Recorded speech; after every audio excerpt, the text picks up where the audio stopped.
Ang intense ng mga kaganapan ngayon sa abot kamay na pangarap sapagkat sa wakas nga ay magkakaroon na ng malay si Don Pepe. Dito nga ay ikakagulat ni Giselle ang paggising ng ama niyang si Don Pepe, at masayang tatanungin niya nga agad ito tungkol sa mga naaalala nito.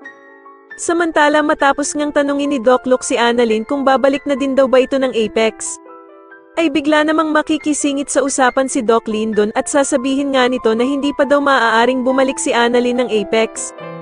Sa kabilang banda naman ay ikakabigla ni Giselle ang mababalitaan niya kay Doc Robert na pabalik na nga daw ng Amerika ang anak nitong si Justin at balak pa nga daw ni Eric na hindi na sila muling bumalik ng Pilipinas.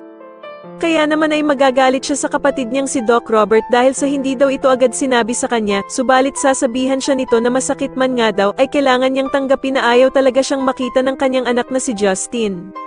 Samantala sa kalagitnaan ng pagtatalo nilang magkapatid ay makakarinig ng good news si Giselle dahil sa tatawag sa kanya si Annalyn para sabihing mag-uumpisa na ang children's party at naroroon pa nga daw ang anak niyang si Justin.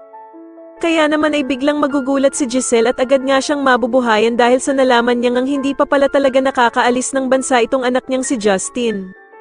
Samantala sa wakas nga ay mangyayari na ang matagal nang hinihintay ng lahat at magkakaroon na nga ng malay si Don Pepe. Sa tingin nyo dito na nga kaya masabi ni Don Pepe ang mga sikreto ng bruhang mag-ina na Zoe at Moira, mas lalo na nga talagang nagiging exciting ang mga susunod na kaganapan kaya naman ay mas lalo pa nating abangan ang mas lalong gumigandang abot kamay na pangarap. Maraming salamat po sa inyong panonood at sana po ay ma-subscribe nyo ako. Maraming salamat po.